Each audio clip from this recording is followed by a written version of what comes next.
Malaikat itu bilang, seharusnya kamu sudah mati. Tapi karena banyak orang masih mendoakan kamu, jadi kamu diberi kesempatan. Terus Tuhan bilang, malaikat itu bilang, sekarang kamu ikut aku ke surga. Dan kamu lihat apa yang terjadi di surga. Saudara, dan pada waktu dia naik ke surga, dia tiba-tiba sadar.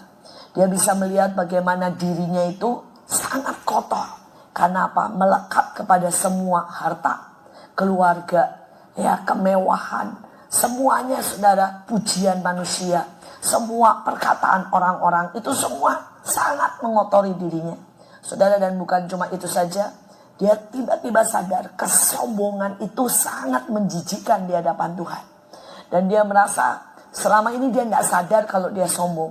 Tapi pada waktu dia mulai dia bawa naik ke surga, makin dekat tahta Tuhan, dia makin merasakan bahwa kesombongannya itu sangat menjijikkan. Dan dia lihat saudara, hidup dia itu kotor sekali.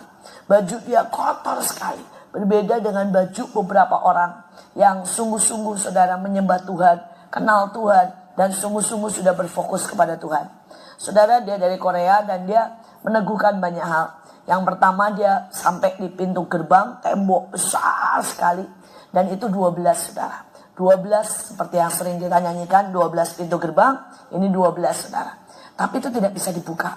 Pada waktu itu dia bilang, kok yang satu bisa masuk, yang satu tidak. Dan punya dia tuh gak bisa masuk. Malaikatnya bilang begini, nyanyi, nyembah. Karena kamu itu kurang penyembahan. Sudah terlalu lama kamu kerja, pelayanan, kemudian berfokus sama banyak hal, rapat. Dan malaikatnya bilang, terakhir kapan kamu nyembah? Terakhir kapan kamu benar-benar berdoa? Saudara, dan malaikatnya ini mulai nyanyi. Nyanyi, nyembah, dia mulai ikut. Dia mulai ikut sampai penyembahan yang sesungguhnya. Dia bilang dia bisa merasa penyembahan itu sampai dia seperti rebah di hadapan Tuhan, benar-benar saudara. Dan pada waktu dia benar-benar merendahkan diri, menyesal, minta ampun, mengakui kesombongannya, saudara, baru pintu gerbang itu terbuka. Dan dia masuk dan Tuhan tunjukkan dia, banyak sepanjang sekali ya. Tapi dia tunjukkan, saya cuma mau saksikan ini. Dia tunjukkan orang-orang yang punya rumah, tapi sebagian besar, sangat banyak orang yang tidak punya rumah. Mereka tinggal seperti yang Tuhan memang pernah tunjukkan ke saya, benar-benar cuma dapat satu kamar. Saudara, istilah dia lebih sadis sih. Waktu itu saya pernah lihat orang yang dapat satu kamar. Tapi dia bilang begini, Anda pernah lihat kandang ayam? Nah, seperti itulah kalau dilihat dari jauh. Benar-benar cuma satu petak. Saudara, dia bilang, dan yang seperti itu lebih banyak dari yang dapat rumah. Saudara, yang seperti itu dari ujung ke ujung, seperti satu provinsi, dia bilang. Seperti satu pulau sendiri, itu isinya cuma seperti kandang ayam. Dan isinya itu cuma satu orang, saudara. Cuma satu kamar dapat satu orang, cuma seperti itu. Dan Tuhan bilang mereka adalah orang-orang yang menyebut dirinya Kristen, tahu kebenaran, tetapi mereka tidak melakukan apa yang mereka tahu. Saudara, dan hari itu, hati saya, waktu baca saya ngeri sih. Saya bilang, iya Tuhan, berapa persen dari yang saya tahu saya lakukan? Dan itu menjadi sebuah hitungan di hadapan Tuhan. Berapa persen dari yang kita tahu sudah kita lakukan? Saudara, dan kemudian dia lihat rumah dia sendiri dan dia kaget, saudara. Rumah dia itu baru fondasi, ya, belum ada apa-apanya, cuma fondasi, saudara. Terus kemudian dia bilang, Tuhan, bukankah saya sudah bawa jiwa? Bukankah saya sudah nulis buku? Bukankah saya sudah buka ini dan itu, dapat gelar kehormatan? Terus Tuhan bilang, itu semua tidak dihitung. Itu fondasi dihitung pada waktu kamu masih melayani dengan tulus. Hanya untuk Tuhan. Bukan untuk uang. Bukan untuk kehormatan. Bukan karena itu sebagai pekerjaanmu dan rutinitas. Yang dihitung cuma waktu awal. Saudara, karena waktu awal dia melayani dengan sungguh-sungguh. Dia melayani bukan karena uang, bukan karena kehormatan, juga bukan karena rutinitas. Dia bilang cuma itu yang jadi. Selebihnya tidak ada yang jadi. Dan kemudian Tuhan bilang, ingatkan pada jutaan anak-anakku. Untuk mereka doa. Untuk mereka doa itu dengan sungguh-sungguh. Untuk mereka nyembah itu harus tetap jadi yang prioritas sampai kapanpun. Dan menginjil. Dia bilang menginjil itu sesuatu yang harus. Tuhan bilang kenapa mereka itu banyak sekali yang tinggal di rumah petak. Karena seumur hidupnya mereka tidak pernah menginjil. Saudara, dan di situ dia sempat bilang begini, Tuhan, kalau kami tidak berani nginjil bagaimana? Jemaat yang tidak pintar ngomong tidak berani nginjil. Tuhan bilang, kamu bisa cari ya Alkitab dan kasih ke mereka yang memerlukan Alkitab. Kamu bisa sekolahin mereka ke sekolah Kristen. Kamu bisa cari orang untuk kamu kasih kaset pujian.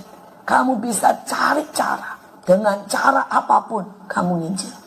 Karena menginjil itu merupakan keharusan, bukan pilihan. Bukan pilihan. Merupakan sebuah keharusan, bukan pilihan. Saudara, buat saya itu semua peneguhan, tapi juga buat saya mengingatkan saya. Saudara, saya tidak mau sampai nanti tiba-tiba saudara ada begitu banyak yang hilang. Karena kemudian semuanya menjadi rutinitas. Semuanya saudara hanya untuk nama dan sebagai tugas. Ya sudah, pendeta tugasnya apa? Khotbah. Ya, dan dia kan bilang saya tiap hari khotbah. Tuhan bilang enggak dihitung. Kan kamu dapat berkat dari khotbahnya. Sudah dapat duit kan? Sudah, enggak dihitung. Saudara, dan Tuhan bilang kamu sudah terima upah. Yang dihitung adalah pada waktu kamu doa dengan segenap hati, nyembah dengan segenap hati, menginjil tanpa upah. Dan itulah yang dihitung. Itu yang dihitung. Saudara, saya berdoa setiap kita, terutama menginjil. Saya tahu saudara masih berdoa, masih menyembah, tapi jangan malas menginjil. Apapun alasannya, seperti yang dipesankan malaikat itu dan Tuhan kepada dia. Kamu bisa cari cara bagaimanapun untuk menginjil. Kamu bisa temukan anak tukang becak, kamu beasiswain di sekolah Kristen. Kamu bisa kirim duitmu ke Papua untuk bawa anak-anak itu masuk ke sekolah Kristen. Saudara bisa kirim Alkitab, saudara bisa kirim kaset, saudara bisa cari cara bagaimanapun untuk menginjil. Jangan sampai saudara.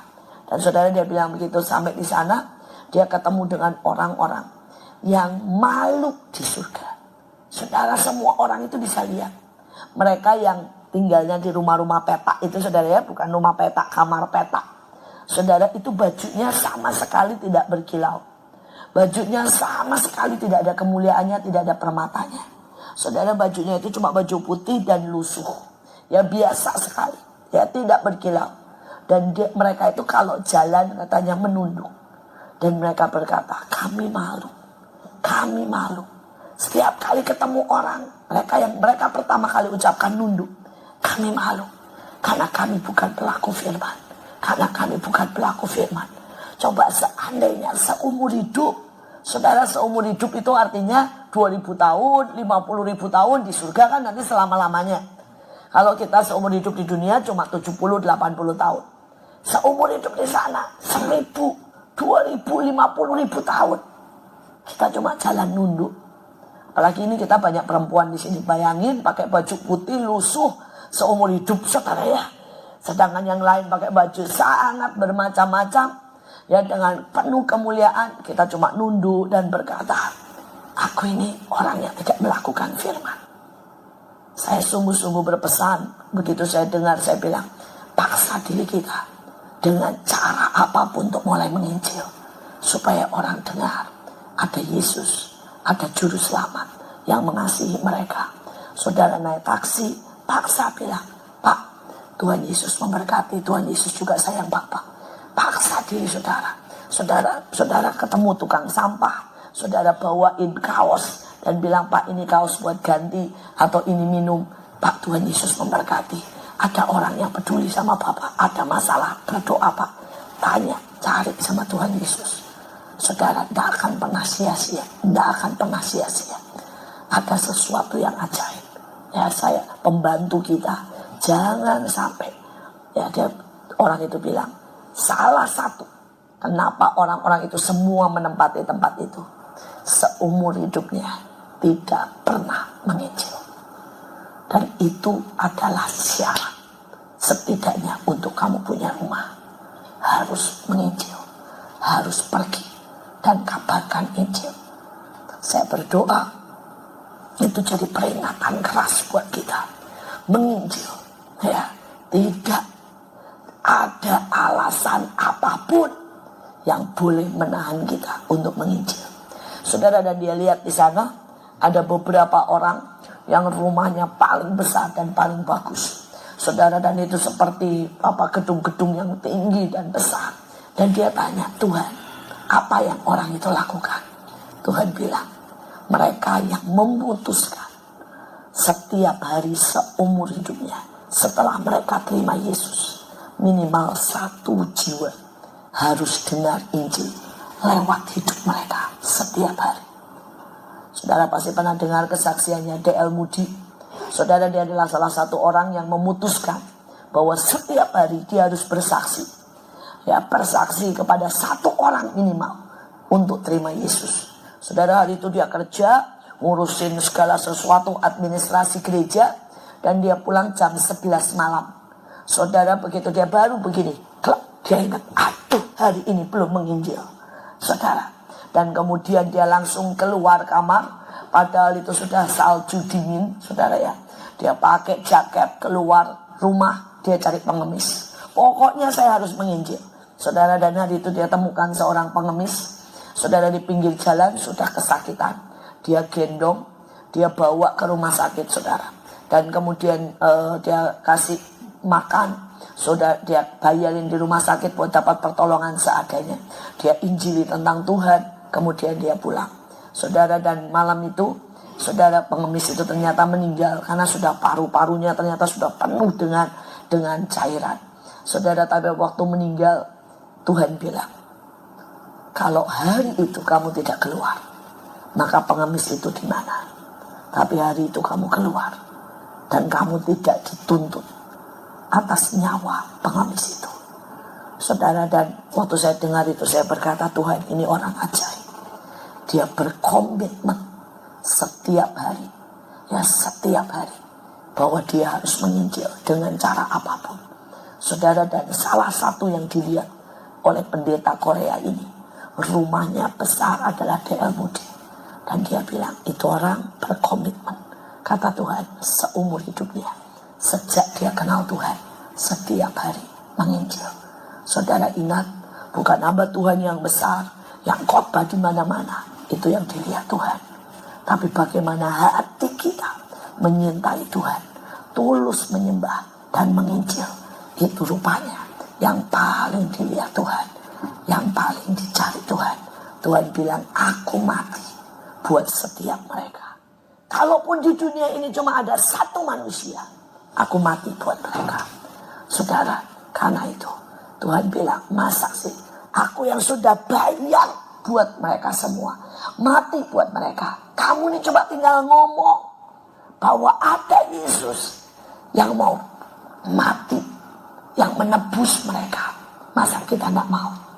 Itu membuat kenapa menginjil menjadi satu highlight yang harus diingat oleh kita. Dan sebuah kesalahan besar kalau kita tidak menginjil. Kalau kita tidak menginjil, setiap hari hati saya makin berkata, Tuhan, buat setiap kami itu on fire. Tiap hari menemukan orang untuk bisa kita salurkan, sampaikan kabar kebaikan. Saudara, mari kita baca.